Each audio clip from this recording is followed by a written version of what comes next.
بسم اللہ الرحمن الرحیم۔ حدیث بیان کرنے میں احتیاط کیوں ضروری ہے؟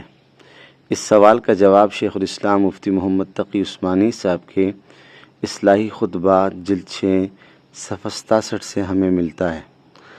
آپ فرماتے ہیں کہ ایک تابعی ایک صحابی کے بارے میں بیان فرماتے ہیں کہ جب وہ صحابی ہمارے سامنے حضور اقدس صلی اللہ علیہ وسلم کی کوئی حدیث بیان فرماتے تو اس وقت ان کا چہرہ پیلا پڑ جاتا تھا اور بعض اوقات ان پر کپ کپی طاری ہو جاتی تھی کہ کہیں کوئی بات بیان کرنے میں غلطی نہ ہو جائے۔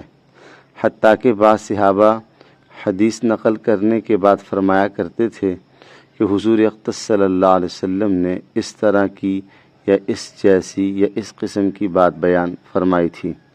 ہو سکتا ہے کہ میرے بیان کرنے میں کچھ الٹ پھیر ہو گیا ہو۔ یہ سب اس لیے کرتے تاکہ حضور اقدس صلی اللہ علیہ وسلم کی طرف کوئی بات غلط منسوب کرنے کا گناہ نہ ہو۔ اس سے ہمیں اور آپ کو یہ سبق ملتا ہے کہ ہم لوگ بسا اوقات تحقیق اور احتیاط کے بغیر احادیث بیان کرنی شروع کر دیتے ہیں۔ ذرا سی کوئی بات کہیں سنی، فوراً ہم نے کہہ دیا کہ حدیث میں یوں آیا ہے۔ حالانکہ یہ دیکھیے کہ صحابہ کرام رضوان اللہ علیہم اجمعین جنہوں نے براہ راست حضور اقدس صلی اللہ علیہ وسلم سے باتیں سنی، وہ کتنی احتیاط کر رہے ہیں، لیکن ہم اس میں احتیاط نہیں کرتے۔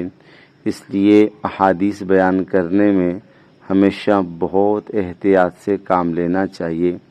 جب تک ٹھیک الفاظ معلوم نہ ہوں اس وقت تک اس کو حدیث کے طور پر بیان نہیں کرنا چاہیے۔ محترم سامعین کرام، اللہ پاک ہمیں احادیث کو احتیاط کے ساتھ آگے بیان کرنے اور اس پر عمل کرنے کی توفیق عطا فرمائے۔ اس طرح کی اہم باتیں، اہم مسائل حضرت مفتی محمد تقی عثمانی صاحب کے علوم، آپ کے خطبات، آپ کی کتابوں سے آپ احباب کے سامنے پیش کیے جاتے ہیں۔ تمام احباب سے گزارش ہے کہ عمل کی نیت سے خود بھی سنیں اور آگے بھی اپنے احباب دوستوں کو